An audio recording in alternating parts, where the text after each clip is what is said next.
Ehm, Oggi c'è l'approfondimento dopo il TG, quindi dobbiamo fare i conti con quella che è l'emergenza coronavirus, ma anche con il nuovo DPCM che ha scontentato alcuni, accontentato altri, insomma un po' di malumore lo si respira. Specie tra i sindaci che si sono visti, come dire, investire del problema della gestione e della sicurezza del territorio. Parleremo di questo, ma parleremo anche di cosa accade all'interno delle palestre, nei pub, nei ristoranti, adesso che bisogna osservare delle regole. Naturalmente è gradito il vostro pensiero, la vostra opinione, vedrete tra un po' il numero che compare in sovraimpressione al nostro sistema della messaggistica. Scrivete i vostri messaggi per partecipare alla trasmissione. Possiamo vedere intanto una cosa che vorrei sottoporre alla vostra attenzione, riguarda proprio l'emergenza coronavirus. Guardate i numeri, per esempio, li abbiamo messi a confronto, quelli del 21 marzo, quelli del 14 ottobre, i dati sono questi, fermi al 14 ottobre, guardate, questo lo ha elaborato il Corriere della Sera, il quotidiano, guardate quanti sono i contagi, guardate i tamponi, 26.000 nel marzo dell'anno scorso, adesso siamo a 152.000, i positivi 25% erano a marzo, il 4,8% fermi al 14 di ottobre, le vittime 793 a fronte di 43, la letalità del virus 7,8% a marzo, lo 0,3% ad ottobre e poi ancora i ricoverati con sintomi 17.708 a marzo, 5.470 ad ottobre. Le terapie intensive erano 2.000 impegnate, i posti occupati erano 2.857, in ottobre 539. Questi sono i dati elaborati dal Corriere della Sera. Fotografano la situazione, ci restituiscono l'immagine di quello che stiamo vivendo in questo momento, questa famosa seconda ondata, per la quale dobbiamo in qualche modo difenderci, organizzare la controffensiva e spetta naturalmente al sistema sanitario regionale che deve far fronte a questo, ma ci vogliono soldi, ci vogliono risorse, ci vogliono uomini, ci vogliono mezzi, ci vuole un'organizzazione capillare, ma soprattutto qualcuno che in qualche modo abbia le idee chiare su come organizzare la risposta su tutto il territorio, altrimenti si naviga a vista ed ogni ASL si muove seguendo le indicazioni che ritiene più opportuno, quindi senza un'organizzazione complessiva. Ma abbiamo parlato del DPCM annunciato e enunciato da Conte, dal Premier Conte domenica sera, e questa responsabilità dei sindaci. Vi abbiamo raccontato il non essere d'accordo del sindaco di Cosenza, del sindaco di Catanzaro nei giorni scorsi. Oggi prendiamo un piccolo comune, il comune di Lattarico in provincia di Cosenza. Siamo collegati col sindaco Antonella Blandi. Sindaco, buon pomeriggio. Buon pomeriggio a lei, direttore. Allora, sta pensando di come organizzare, come muoversi, perché adesso in qualche modo tutto il territorio che ricade nel comune è nelle responsabilità del primo cittadino, come se non ci fossero già altri adempimenti a cui far fronte. Come si può intervenire, come può proteggere il suo comune, atteso che ha risorse limitatissime, pochissimi uomini a disposizione insomma dire, risorse non è che ce ne siano tante. Allora, io sarò un po' una voce fuori dal coro, però penso che il DPCM, l'ultimo di Conte, abbia dato invece la possibilità ai sindaci di proteggere il proprio territorio e di, diciamo, quasi personalizzare gli interventi. In questo senso, ci siamo lamentati di un lockdown nazionale durante tutto quel periodo, dicendo che la Calabria non aveva i numeri della Lombardia, che invece bisognava fare dei lockdown regionalizzati. Oggi ci lamentiamo del contrario, quindi non so cosa ci saremmo aspettati da questo DPCM. Un DPCM che ancora dà molti margini di movimento. Io penso che doveva essere ancora più restrittivo. Io, che dire, ho fatto una serie di, ho emesso una serie di ordinanze un po' più, diciamo, restrittive nel mio comune, dove grazie a Dio fino ad oggi abbiamo zero casi, dove abbiamo dato un'impronta di rigore in modo che la gente lo percepisce e quindi si comporta di conseguenza.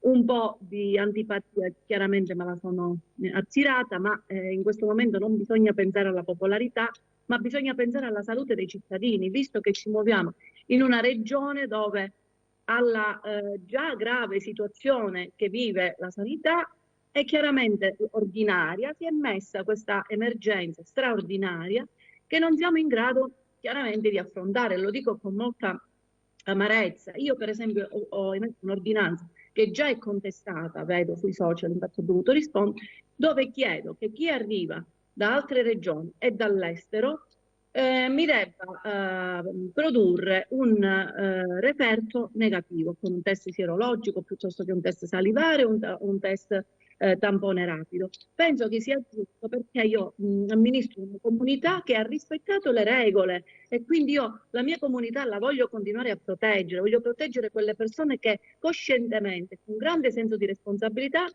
hanno rispettato le regole. Quindi io non ce l'ho con chi arriva, per carità, devono venire nella nostra Calabria, nei nostri comuni, non per turismo da noi, perché chiaramente sono rientri magari per motivi di avvicinamento alla famiglia, eccetera, eccetera, però che siano diciamo, controllati. Qualche giorno fa l'avevamo chiesto anche alla Regione Calabria, un gruppo di 80 sindaci, più di 80 sindaci, avevamo chiesto che venga proprio reso obbligatorio il tampone, perché siamo in un momento di numeri elevati per la Calabria, parliamoci chiaro, e che avevamo un vantaggio che io sto dicendo, ho detto ieri anche in conferenza dei sindaci sulla sanità, non l'abbiamo saputo utilizzare, dovevamo sfruttare il vantaggio che avevamo acquisito, diciamo, già nel periodo del lockdown per poter arrivare a questo momento nelle condizioni di poter fronteggiare questa seconda ondata che ancora ci sta colpendo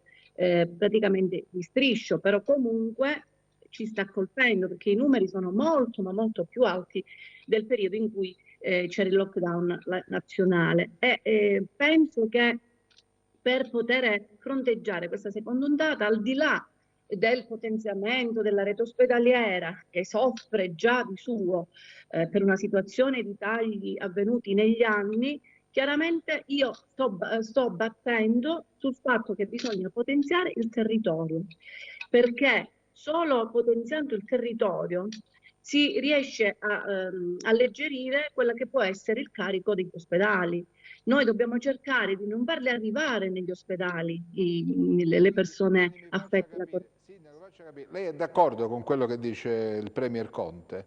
Dice, Io sì, lei dice, io io mi sento di assumermi questa responsabilità, cioè di assolutamente proteggere sì.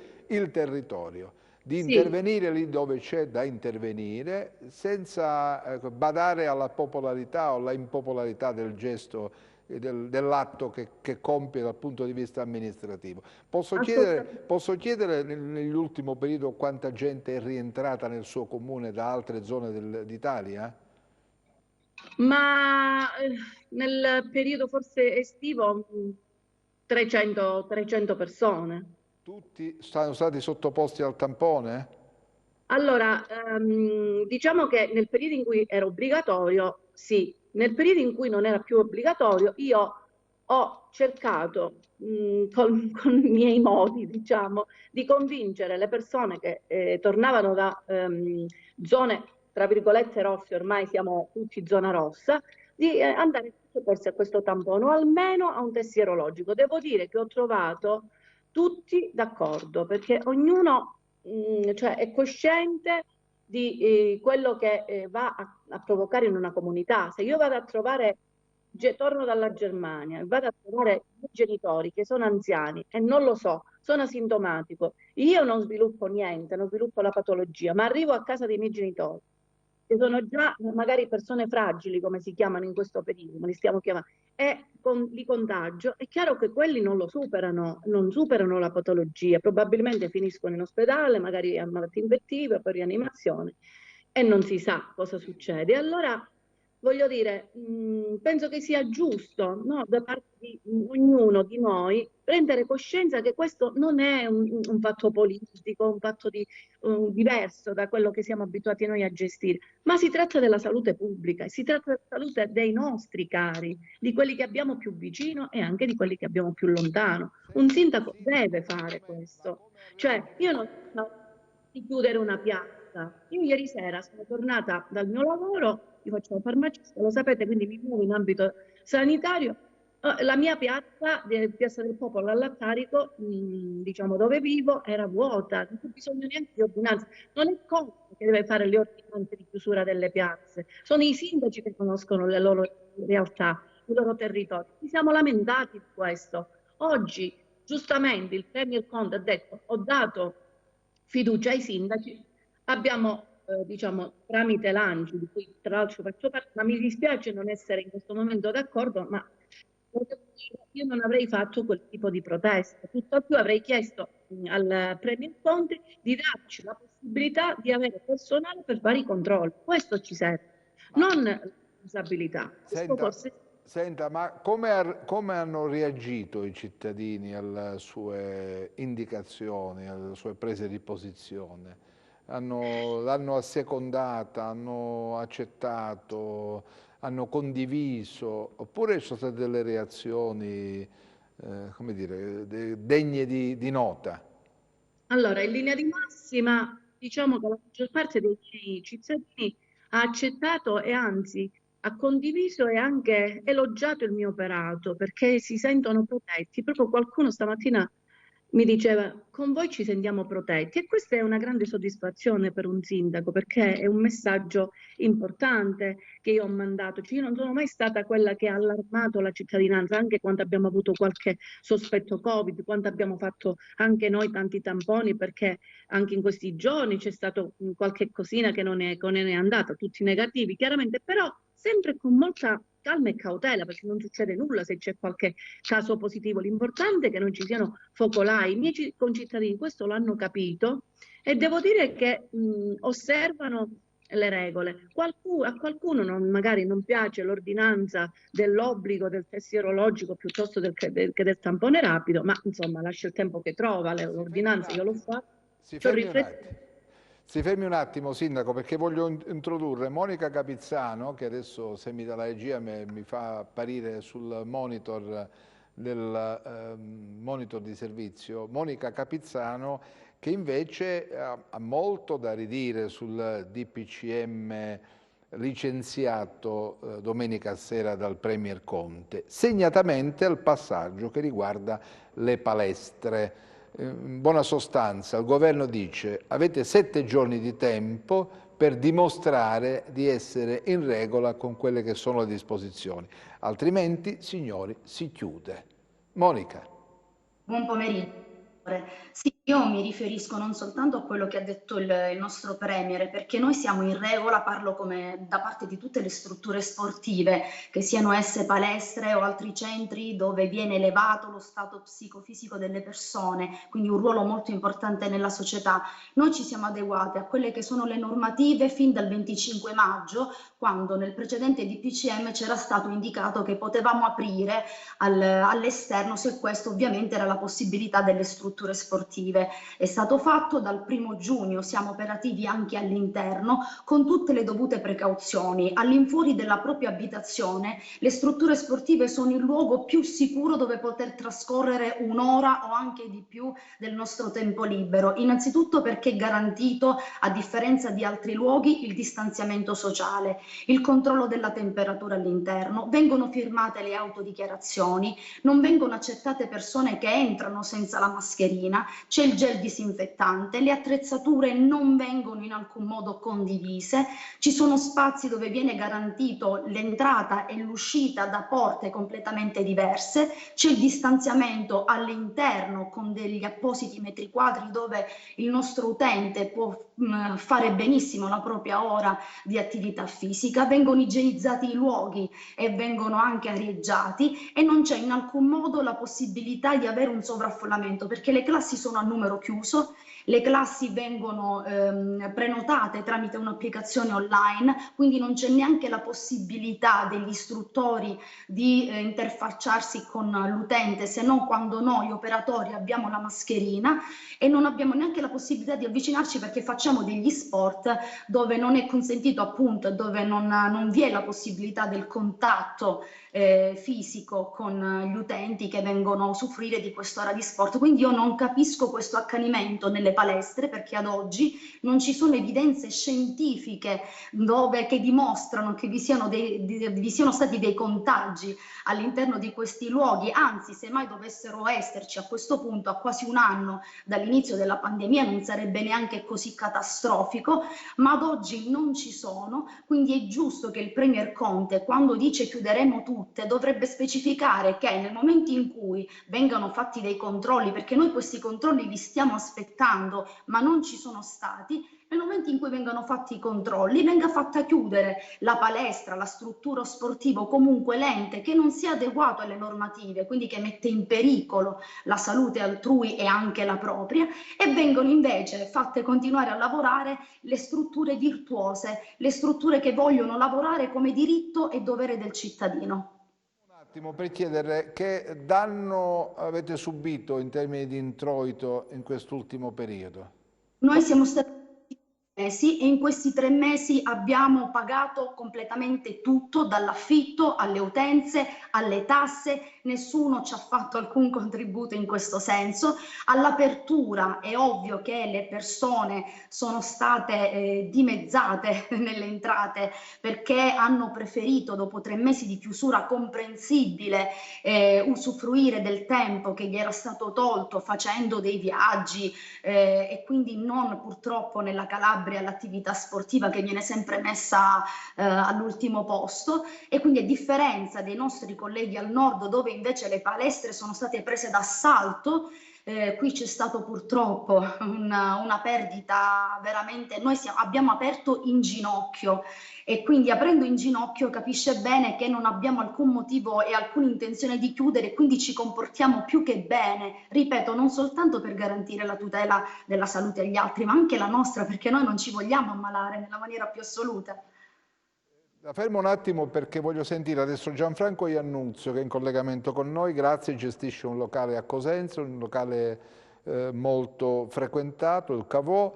Le chiedo subito se questo DPCM licenziato dal governo in qualche modo viene ad incidere su quella che è il progetto che voi avete fatto come locale aperto per la socializzazione, perché tanti giovani in qualche modo si ritrovassero all'interno dello stesso per discutere, per stare insieme, per divertirsi. Ecco, la preoccupa questa posizione nuova del governo?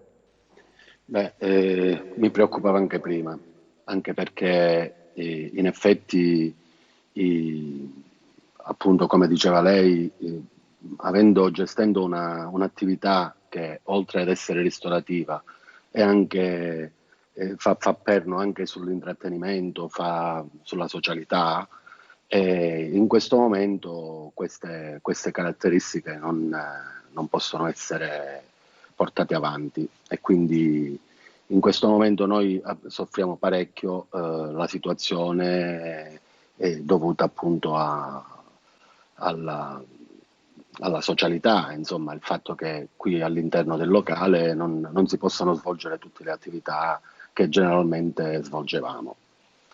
Senta, ha notato che c'è un calo, la gente ha paura, non esce la sera, non frequenta i locali, come dire, la vostra attenzione nel rispettare le regole imposte dal governo? Sì, noi facciamo tutto quello che ci è stato indicato per mantenere il distanziamento, per verificare per quanto possibile con il rilievo della temperatura, il fatto di registrarsi all'interno, quando si entra all'interno del locale. Quando ci sono spostamenti all'interno del locale vigiliamo in modo tale che sia sempre indossata la mascherina. È chiaro che comunque tutte queste cose vanno a minare un po' quella che è la socialità, per cui le persone vengono molto meno persone rispetto a quello che venivano prima. Pure durante magari lo svolgimento di attività normali, non solo il semplice ascolto di musica, anche durante queste serate dove c'è solo da ascoltare e cenare, perché noi comunque siamo un locale serale, insomma, questo purtroppo non avviene più. Ci sono rimasti fedelissimi i clienti, amici che hanno una fiducia praticamente incondizionata. Per quanto riguarda il resto, insomma, abbiamo perso moltissimo durante questo periodo e mi auguro che facendo un attimino leva sul senso civico delle persone, questo possa essere un momento che si supera, perché comunque mantenendo le distanze, mantenendo la mascherina, si può continuare ad avere una vita sociale, non dico normale, però insomma che possa... Sì, esatto. Senta, esatto. Iannuzzo, la sento un po' sfiduciato, nel senso che dice Beh, noi ce la mettiamo tutta, però così non possiamo andare avanti. no. Sostanzialmente, prima dell'immissione di questo nuovo DPCM, qualcosa cominciava a muoversi, stavate cominciando a lavorare, così come diceva prima Monica Capizzano. Adesso quest'altra battuta d'arresto l'avete sentita immediatamente dal giorno in cui Conte ha annunciato i contenuti di questo nuovo DPCM? Noi quello che sta dicendo lei lo avvertiamo già prima, nel senso che già quando si annuncia un nuovo DPCM noi cominciamo ad avvisare la paura, ad avvertire la paura nelle persone.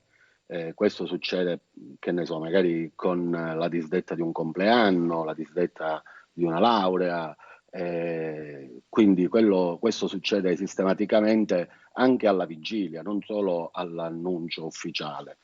Quindi diciamo che in questo momento tutto quello che sta succedendo è per noi un serio problema per quanto riguarda... Posso chiedere in che percentuale è diminuito il flusso di persone che frequentavano il locale? Guardi, io le posso dire che abbiamo un calo rispetto allo stesso periodo dell'anno scorso almeno dell'80%.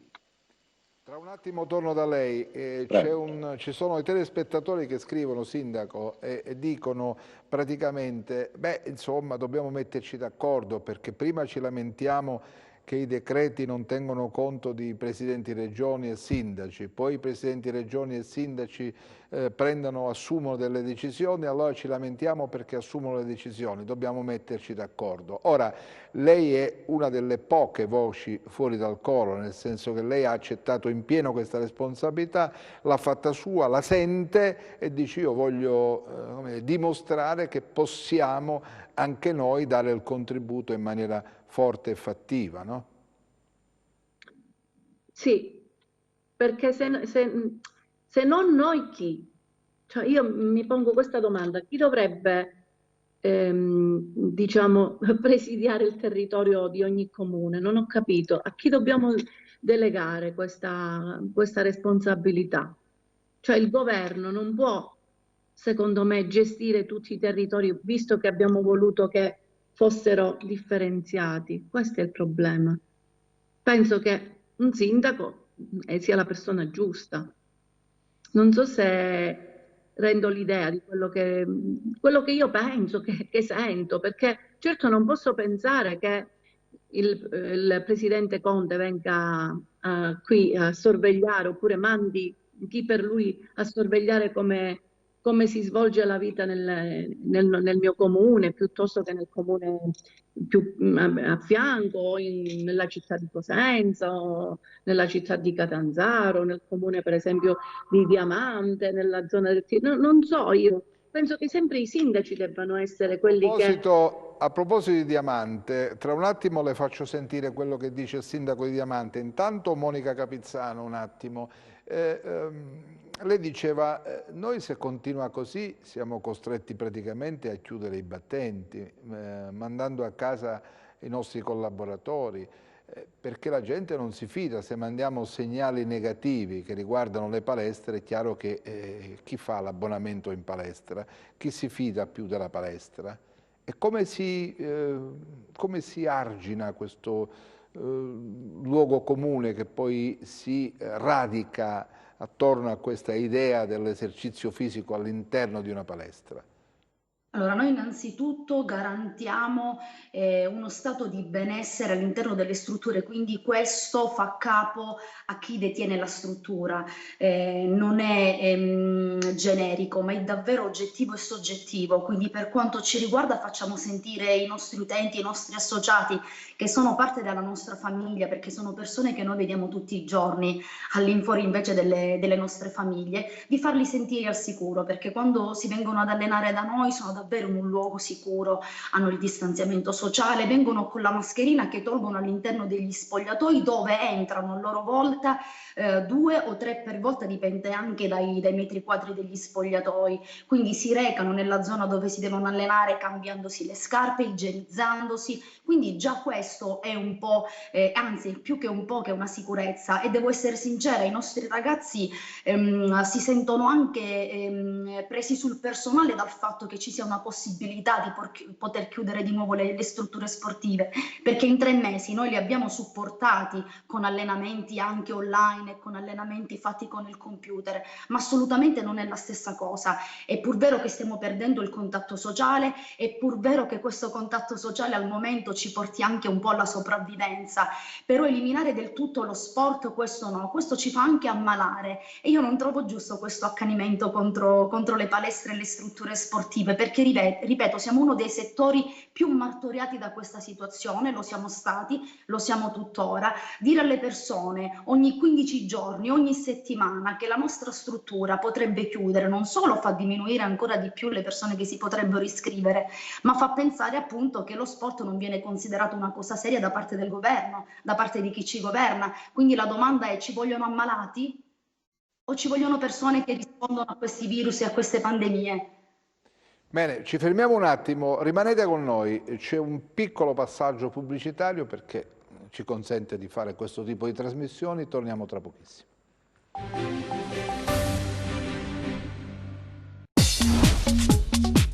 Cerca Teleeuropa sul tuo Play Store o Apple Store e scarica la nostra app.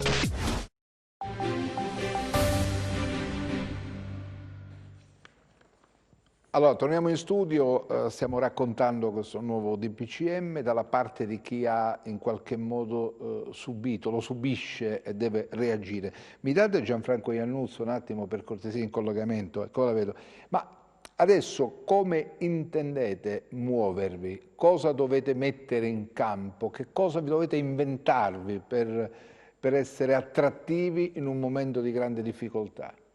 Beh, noi cercheremo di fare quello che è possibile, nel senso abbandoniamo la parte dell'intrattenimento, la parte puramente più sociale, per potenziare ancora di più, se fosse possibile, la parte ristorativa, e quindi mantenendo le condizioni di distanziamento, insomma tutte le cose che facciamo già regolarmente, in orari diversi, magari anche aprendo a pranzo, per esempio.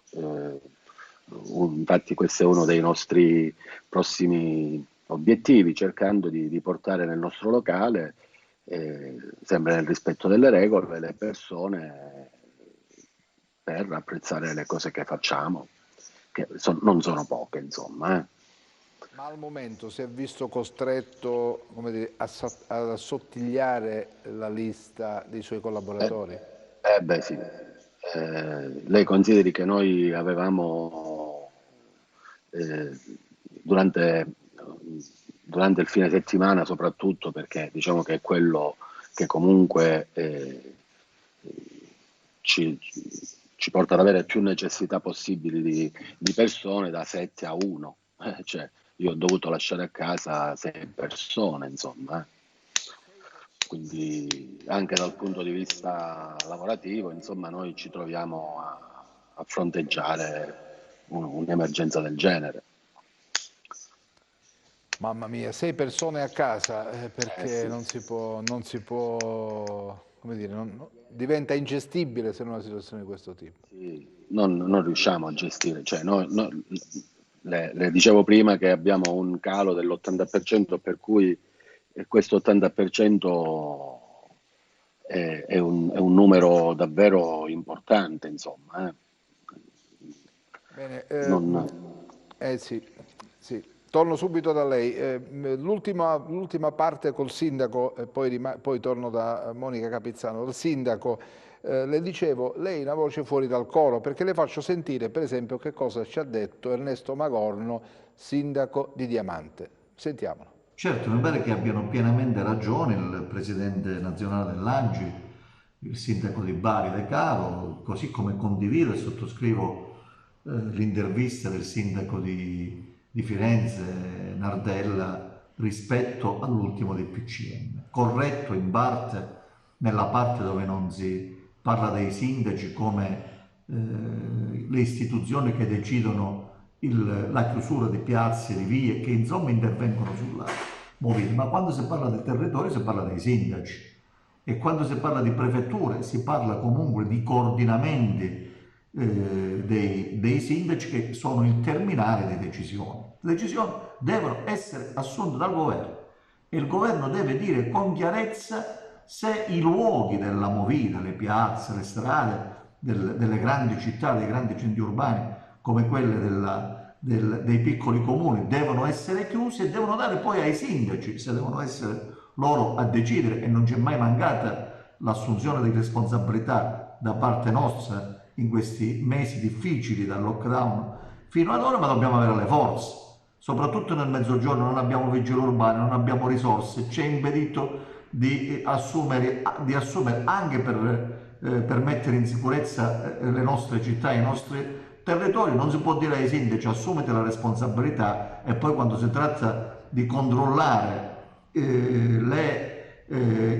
a seguito dei provvedimenti che noi mettiamo in campo non avremmo come fare. Quindi credo che il governo dovrà immediatamente ripensare e riformulare queste indicazioni che riguardano sostanzialmente la movida, che sono certamente un elemento di diffusione del contagio in questo momento. Blandi, ha sentito Ernesto Magorno?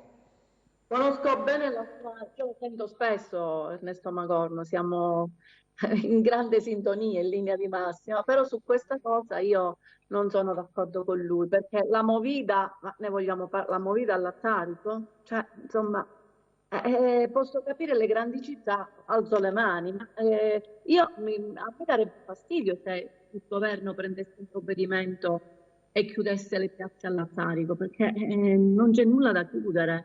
Se c'è da chiudere, lo facciamo noi, cioè non c'è necessità che ci sia un provvedimento così diciamo, drastico per tutti uguale. Ci siamo lamentati di questo. Noi abbiamo fatto delle ordinanze che hanno annullato i prefetti nel periodo dello e ci siamo lamentati. Oggi ci lamentiamo dell'esatto contrario. Io questa cosa non riesco a comprenderla.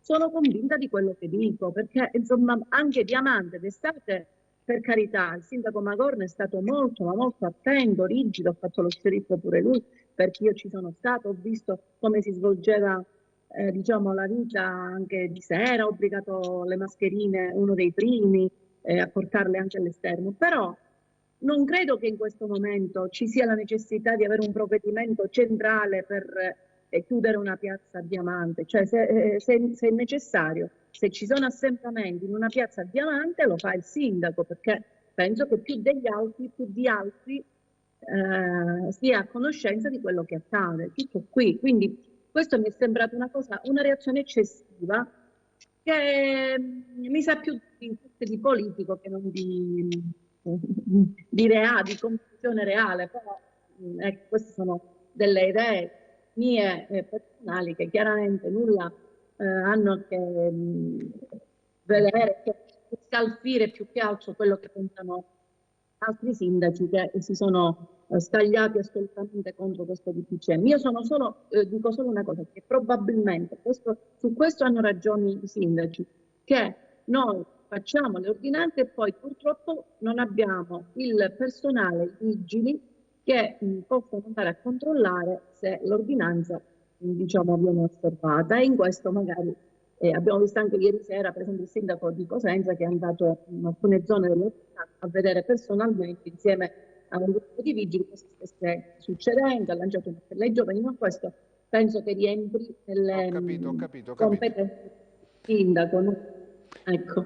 Ho capito. Grazie Antonella Blandi, sindaco di Lattarico, per essere stata con noi. Questa è la sua idea, questo è il suo pieno coinvolgimento e quindi condivisione del DPCM del governo, e il messaggio che è passato dal Premier, cioè di consegnare nelle mani dei sindaci il controllo totale del territorio. Buon lavoro per il suo comune. Monica Capizzano, adesso però, se tra una settimana non ci saranno, come dire, nuove, se il governo individuerà, per esempio, facendo controlli in alcune palestre, situazioni non confacenti con quelli che sono i dispositivi, le disposizioni del governo, dirà: signori, non ci sono, arrivederci, provvedimento generalizzato, quindi chiusura a casa, perché il rischio è questo.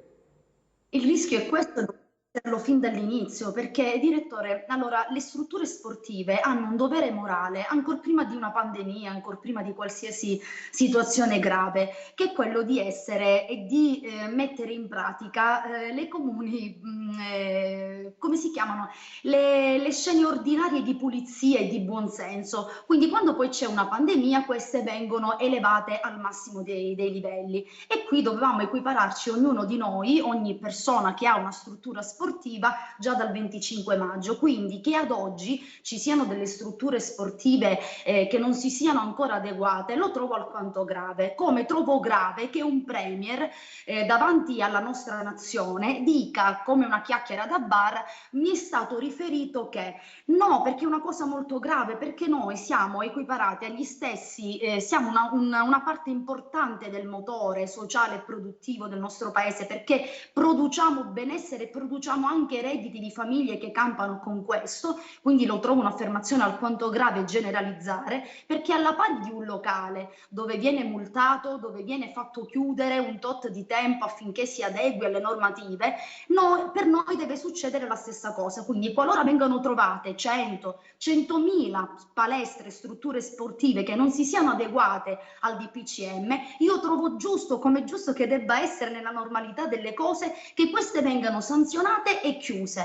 Ma le strutture virtuose che garantiscono l'altrui salute e la propria devono vedersi garantito il diritto al lavoro. E il mio tono accorato è perché dietro una palestra, che viene invece considerato come un settore veramente ultimo, ci sono delle persone che lavorano e vanno a mangiare a casa il giorno perché producono benessere sociale. Quando questo finalmente si capirà, forse arriveremo ad una soluzione. Devono essere chiuse le palestre che non si sono adeguate. Quelle che si sono adeguate è giusto che ritornino a lavorare e ad alzarsi, perché siamo in ginocchio. Solo questo.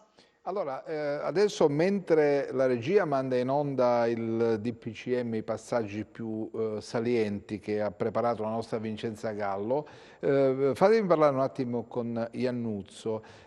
A questo punto, come dire, cosa succederà? Cosa si aspetta? Ancora voglia e l'entusiasmo che l'hanno accompagnata nel momento in cui ha voluto dar vita a questo suo locale per intrattenere le persone che lo sceglievano per una serie di motivi? Chi fa il lavoro che faccio io, che facciamo come gruppo, generalmente lo sceglie per passione.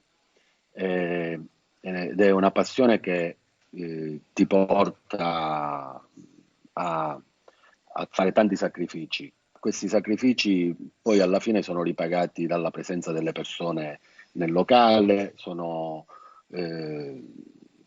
ripagati dal compiacimento che hanno quando mangiano una cosa che hanno particolarmente gradito. E questo io penso che è una cosa che non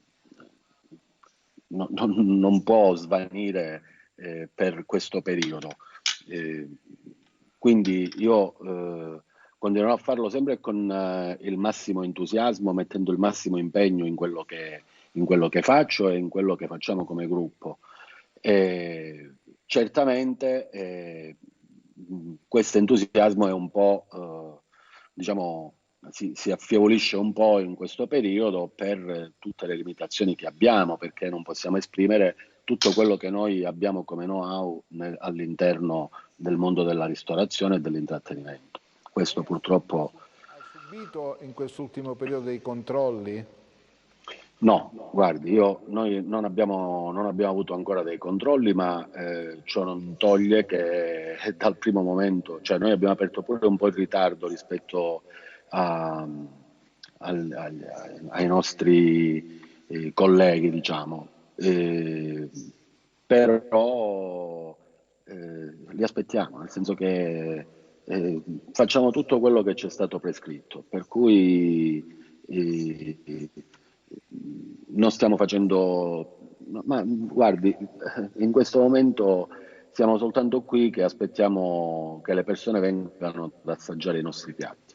Per cui poi una volta distanziati i tavoli e assolte tutte le prescrizioni del caso, non possiamo fare nulla, insomma, a parte questo. Senta, quanti coperti ha perso dovendo sistemare i posti massimo con 6 posti a sedere?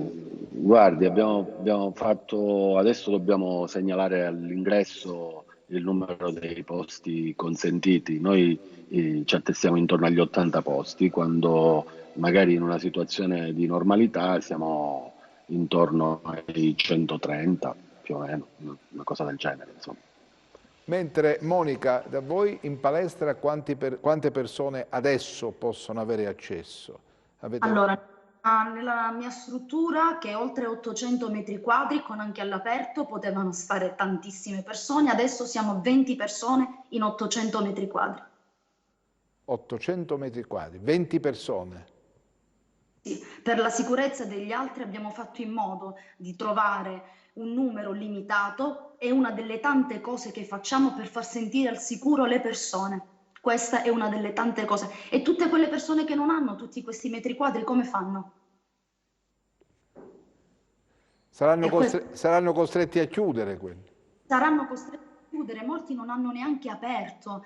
Ecco perché la mia rabbia, la mia frustrazione non è soltanto perché io parlo per la mia situazione, perché qualcuno potrebbe dire è una posizione d'élite, 800 metri quadri qui in Calabria non ce li hanno per poter fare attività sportiva, anche open space, perché facciamo uno sport dove davvero non c'è il contatto e dove non ci sono gli attrezzi, quindi davvero saremmo in una posizione privilegiata. Ma io parlo per chiunque, perché io so di nostri colleghi che non hanno potuto aprire, perché non possono fare entrare 2 persone e accendere le luci, perché già accendendo le luci con 2 persone hai già perso. E se noi nei 3 mesi abbiamo continuato a pagare tutto, facciamoci 2 conti, direttore, capisce bene che siamo già in perdita tutti quanti ed è un settore che non ci sarà più, e lo sport non si fa a casa si va per mangiare, per stare con la famiglia e dormire, e nei luoghi di socialità come le strutture sportive che si fa lo sport, non a casa.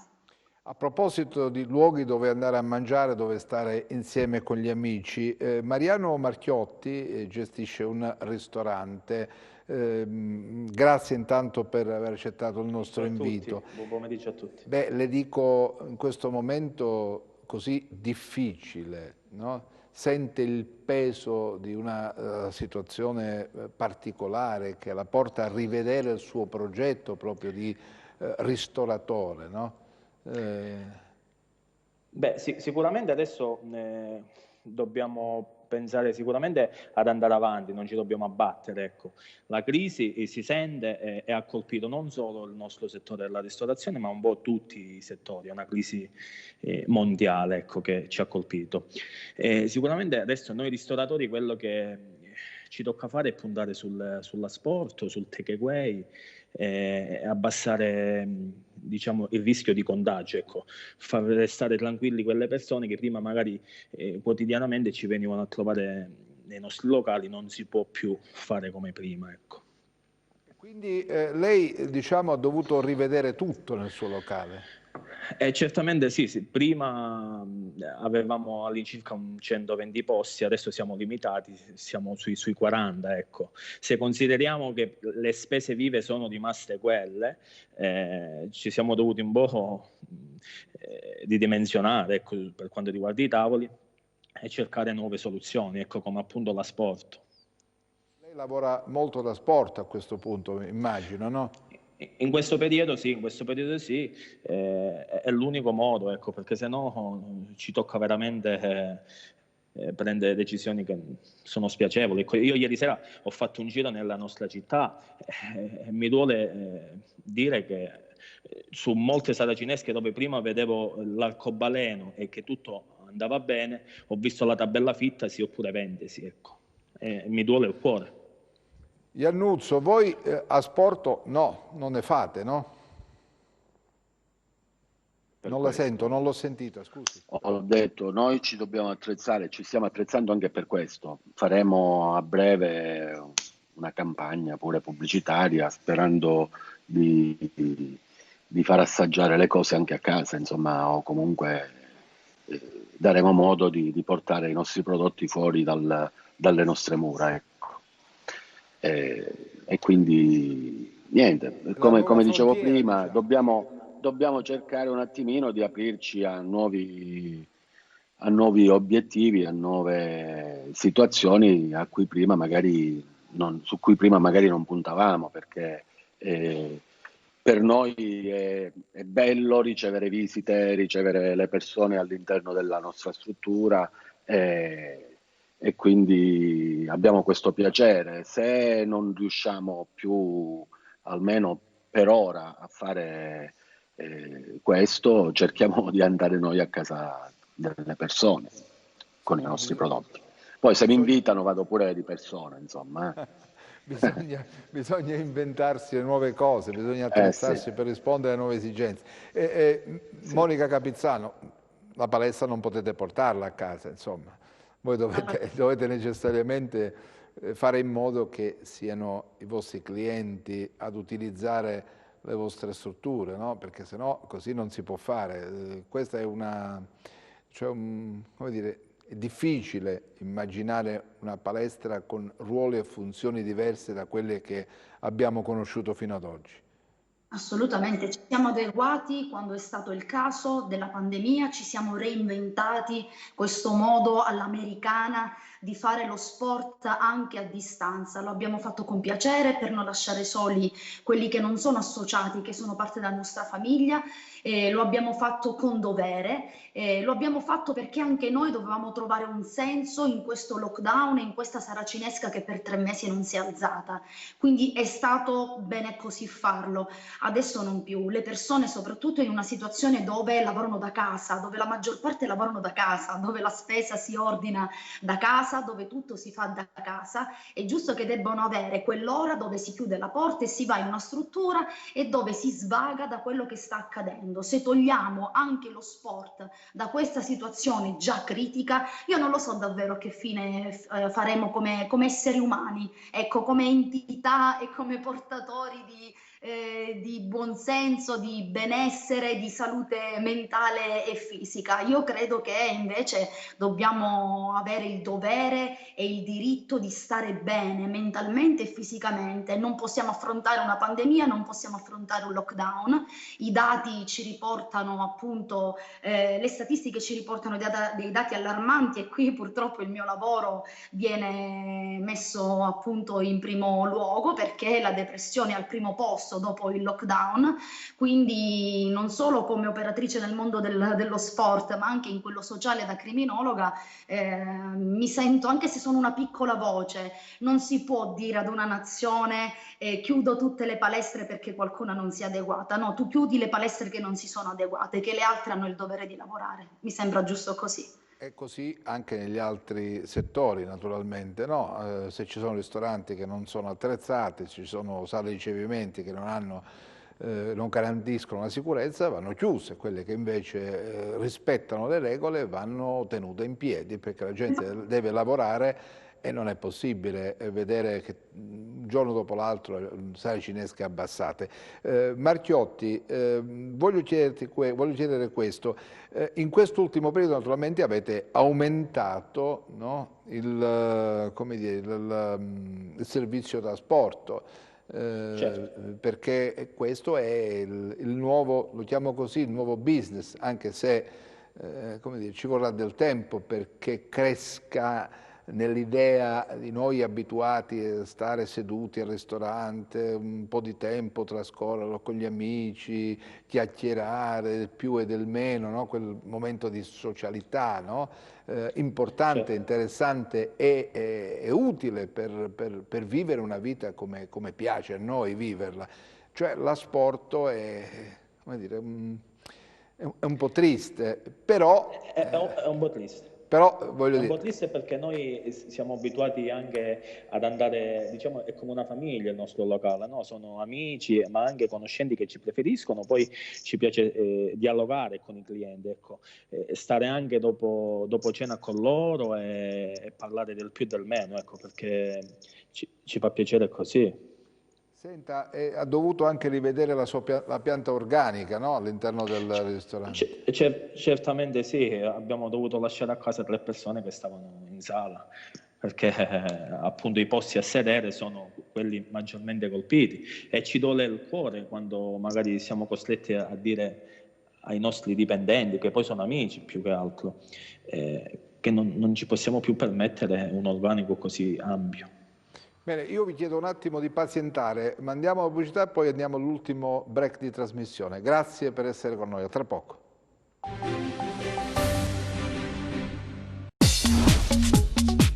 Cerca Teleeuropa sul tuo Play Store o Apple Store e scarica la nostra app.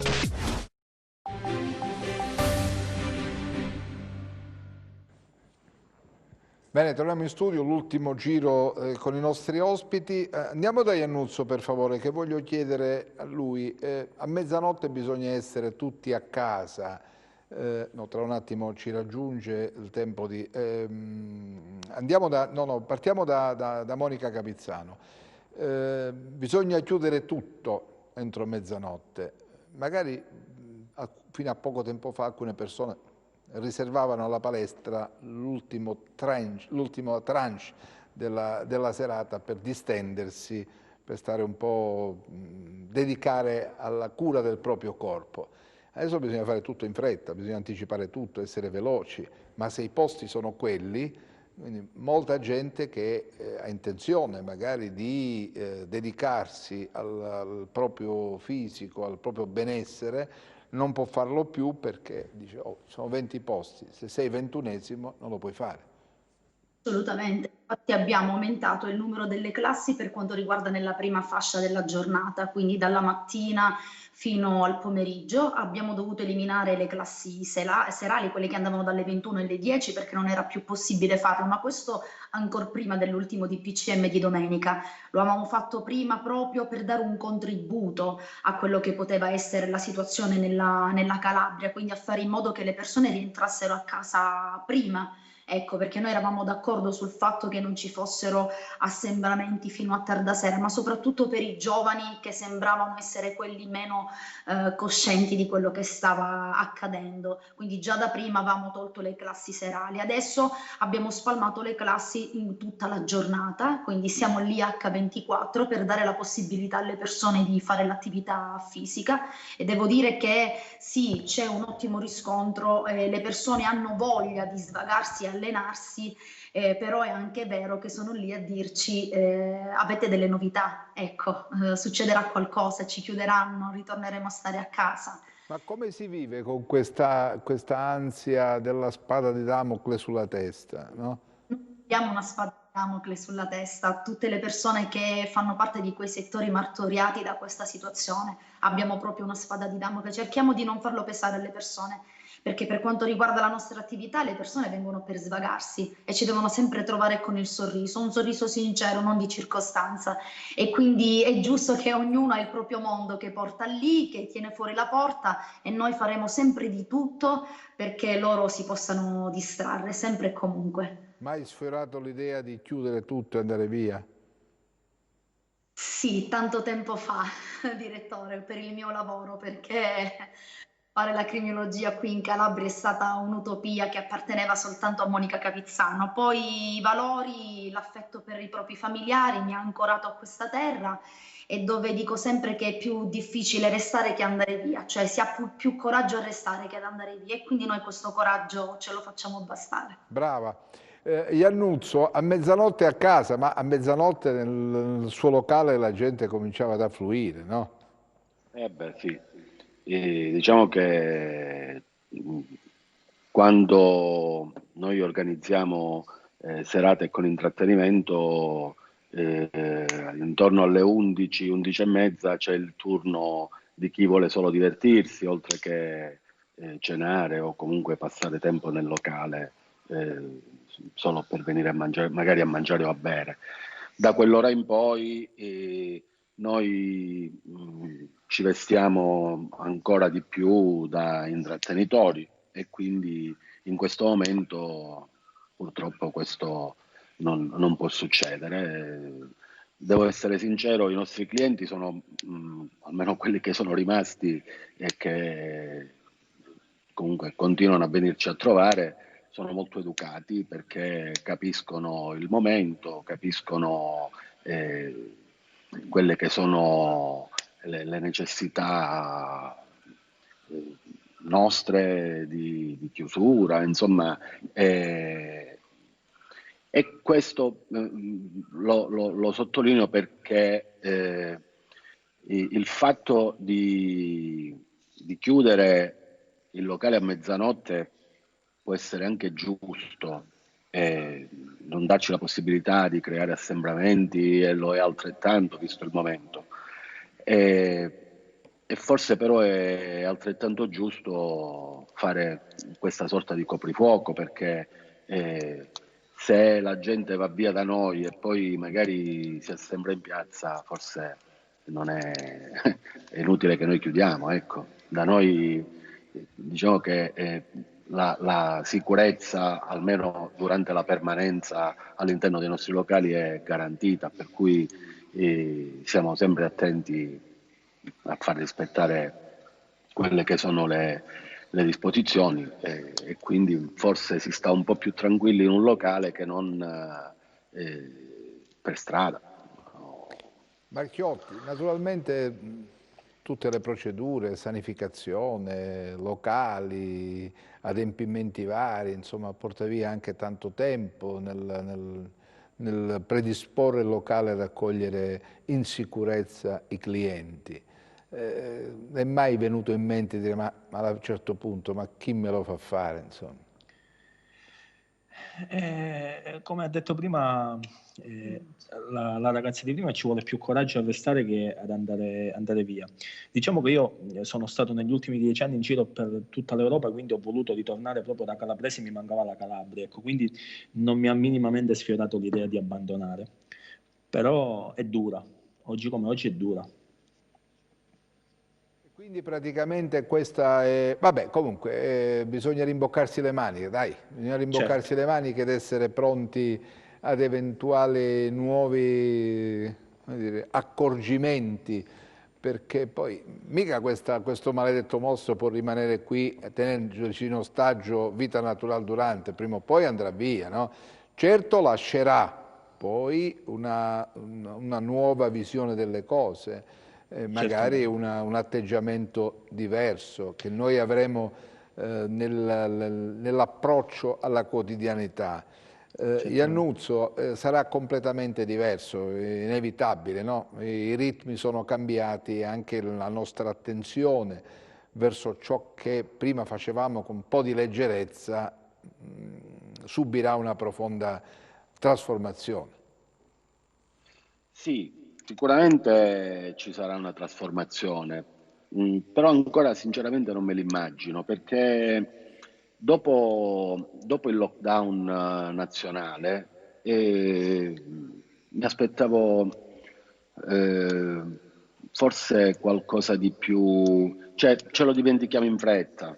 Fondamentalmente quello che voglio dire è che siamo probabilmente una generazione che i guai li dimentica in fretta, e mi auguro che in questo caso sia fatto altrettanto, perché c'è bisogno di tornare ad una normalità che tutto sommato ci stava bene, insomma, dal punto di vista della socialità quantomeno. Io mi riferisco sempre a questo, poi ci sono problemi che vanno oltre, però per quanto riguarda la socialità avevamo raggiunto, secondo me, non solo per quanto riguarda la mia attività, ma in generale, una condizione, una situazione che era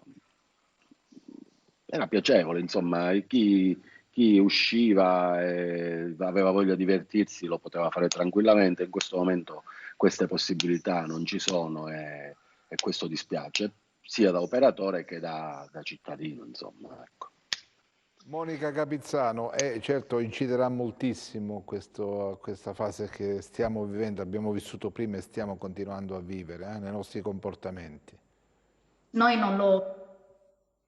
riusciamo a vedere soltanto quello che tocchiamo e vediamo. Adesso è anche giusto così, le cose che più ci interessano è che ci venga garantito il diritto al lavoro, alla dignità, e queste adesso sono le cose primarie, però ci sono delle cose che purtroppo a lungo periodo vedremo che emergeranno e saranno ancora più gravi del Covid. E mi dispiace tanto per la generazione che verrà, perché sarà quella che le subirà più di tutti noi, perché non sono pronti e preparati a reagire a quello che verrà. Quindi dovremmo essere forti noi adulti, ma non lo so quanto lo saremo abbastanza. Bene, Iannuzzo, grazie per essere stato con noi, le auguro un forte in bocca al lupo, che possa tornare a far sentire la sua musica e, come dire, riempire il locale di tanta gioventù, sorrisi, baci, abbracci, insomma quell'alba che tutti aspettiamo con tanta ansia. Nel frattempo aspetto lei, direttore, e la sua redazione qua, insomma, ad assaggiare le nostre cose. Grazie, io la ringrazio dell'invito, buon lavoro.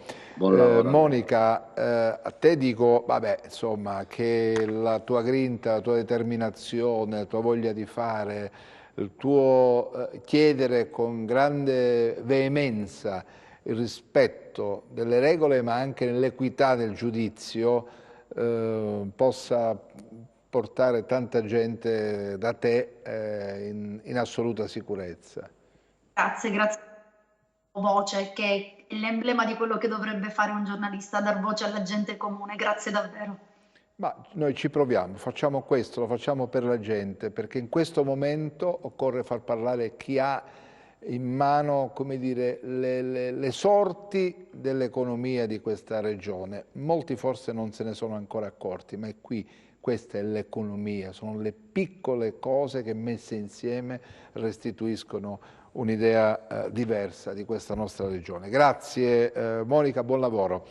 Mariano Marchiotti, che dire, l'asporto va bene, insista su quello allora, no? Perché quella è la possibilità, attualmente è l'unica forse possibilità, vero? È l'unico modo per poter, diciamo, tra virgolette, combattere questa situazione che ci affligge in questo periodo. Lei è fiducioso? Mi dica sinceramente. Non ho capito. Dico, lei è fiducioso? Per forza bisogna essere fiduciosi, anche se alcune scelte non le ho condivise a monte, però guardiamo avanti. Ecco, per esempio, cosa non ha condiviso? Siamo stati all'incirca 2 mesi in casa con il lockdown e poi è uscito un incentivo, il bonus vacanze. Le vacanze l'Italia se le poteva pure fare, però il cittadino di Milano doveva stare in Lombardia, il cittadino calabrese doveva stare in Calabria. Non bisogna aprire le frontiere in così poco tempo, non è servito a niente il lockdown. Grazie, le auguro buon lavoro, in bocca al lupo. In bocca al lupo, in bocca al lupo. Vediamo un attimo l'immagine dei primi blocchi che stamattina che oggi hanno preso corpo nell'area rossa, cioè nei comuni di Casali del Manco e di Celico. Guardate la polizia che controlla che tutto si svolga secondo le regole. Questa è una zona rossa che sta come dire, pian piano cercando di uscire da questo momento di difficoltà dovuto al Covid. Non abbiamo altro da aggiungere al momento, no, abbiamo invece il mio amico Mimmo Bilotta che vedo collegato. Ti ho fatto vedere, Mimmo, i posti di blocco nella zona rossa, cioè l'area che va da Casali del Manco a Celico. Lì le attività commerciali subiranno, sì, no? Intanto ti saluto Attilio, lì manca sulle ordinanze un rigo dove i comuni e regione si assumevano la responsabilità per il danno economico, perché lì ci sono attività che sono completamente ferme. Tutta la filiera della ristorazione, dei negozi, delle attività, diciamo, ludiche, tutta gente lasciata a se stessa, non hanno un euro di entrata, non hanno nessun tipo di moratoria. Cioè lo Stato, quando ha fatto il lockdown e ha varato le zone rosse, ha previsto degli aiuti che poi sono tradotti in agevolazioni fiscali, previdenziali, aiuti economici. Non si può dichiarare una zona completamente ferma dal punto di vista economico e non assumersi le responsabilità economiche di queste scelte, perché lì hanno proprio lasciato un mondo produttivo a se stesso. È una cosa, secondo me, indecente, che meritava da parte delle associazioni di categoria di ben altra reazione, perché questa gente è lasciata davvero a se stessa. È una cosa assolutamente ingiusta. Una reazione che non c'è stata, onestamente. No, non c'è stata. Credo che gli operatori siano in questo momento disorientati, magari immaginando che questa situazione si protragga soltanto per qualche giorno. Questo non è dato da sapersi, non sappiamo quanto tempo ci vuole. In quel momento questi 4 comuni, ricordiamolo, perché magari Casale del Manco per molti non sanno che è 30, Casole Bruzio e Spesano Piccolo, 3 importanti comuni della Presila, più Celico, tutta una zona dove una parte importante dell'economia sta morendo. Non si può fare un'ordinanza dimenticando gli interessi, la sopravvivenza di famiglie, perché poi sono le famiglie che sono esposte, dei titolari e dei loro dipendenti.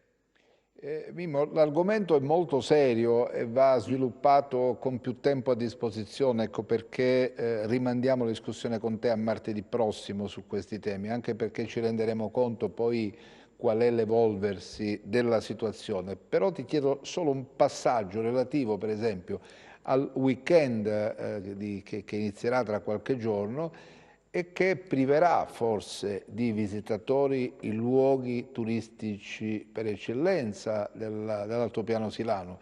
Penso a Camigliatello, a Lorica. Benché il transito sia consentito, però in questa situazione di confusione la gente ora si tappa a casa. Questo è un problema ovviamente generale che non riguarda soltanto Cosenza o la Calabria, questa è una reazione abbastanza tipica in questo momento di lockdown. La gente sta in casa, sono scelte individuali che ovviamente uccidono un'economia che per il nostro paese era determinante, era l'economia del tempo libero, del turismo, delle passeggiate. E lì, Attilio, se abbiamo poi modo questi concetti di approfondirli, ci sono altri discorsi che vanno fatti, perché tu capisci che nonostante ciò le borse stanno tirando in tutto il mondo, questo perché gli speculatori internazionali hanno intuito che c'è un grande spostamento di ricchezza in questo momento e quindi una concentrazione enorme, settori che tirano e settori che sono destinati a morire, e purtroppo l'Italia vive proprio di queste attività, quelle del tempo libero, quello del turismo, quelle diciamo degli incontri sociali, anche quelle dello spettacolo, e l'Italia sotto questo aspetto rischia davvero tanto. Bene, allora, c'è appuntamento per la prossima settimana perché affronteremo questi temi. La borsa tira, come dicevi tu, e i ricchi sono diventati ancora più ricchi. Bravissimo. E i poveri... No, ti do un ulteriore dato che poi approfondiremo. Si stanno liberando in questo momento 10 miliardi di dividendi perché sta finendo la moratoria e il 2021 sarà il festival della grande ricchezza. E i poveri sempre più poveri.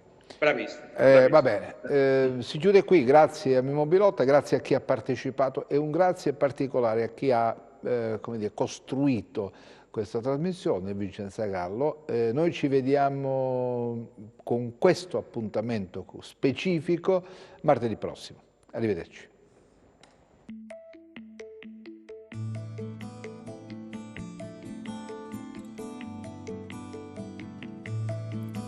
Questa terra brucia come un sole ad agosto, la mi fare diventare niente fumo e tutto arrosto. E quando guardo il cielo, è il cielo più bello che c'è, che quando ti risbigli dici è me. Ci su posti che su pugni, altri posti su carezze, certe volte su mugugni, altri volte su bellezze. Dico che terra mia, con una virgola si cangiasse, per ciacchini ci ha messo punto, con una gomma ci passassa, ero cancellassa, chissà terra nostra, balla tarantella, usi piglia chitarra e suona calavicella, chissà terra nostra, fa l'amore cu mare, usi stennare a spiaggia e s'asciuttare il sole, chissà terra nostra è verde come speranza, quanta gente ti sparra e poi ci viene a vacanza, chissà terra nostra è sostanza e cultura, chissà terra nostra è senza paura. Telegiornale parla, tante volte cose brutte, di una terra abbandonata e di anime distrutte, eppure c'è gente buona che combatte per ti fa sta meglio, che son chiova almeno giorna e ti dice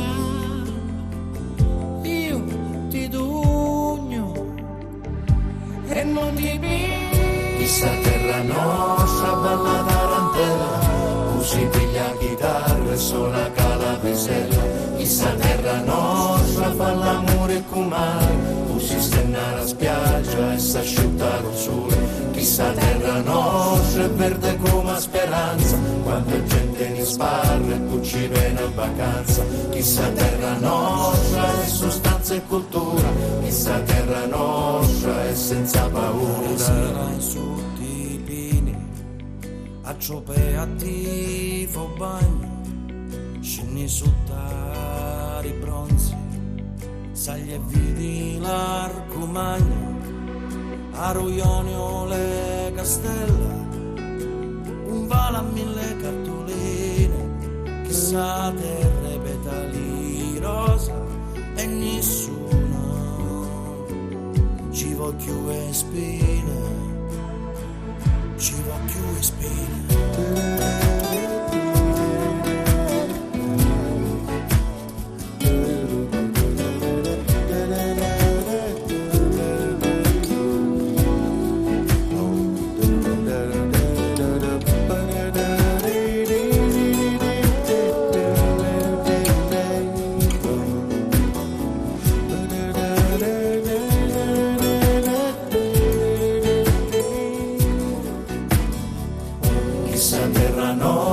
Balla tarantella, si piglia chitarra e suona calavisella, chissà terra nostra fa l'amore in comare, si stenna alla spiaggia e s'asciutta lo sole, chissà terra nostra è verde come speranza, quanta gente mi sparra e poi ci viene in vacanza, e quando guardo il cielo è il più bello che c'è, ma quando ti risvegli dici è me.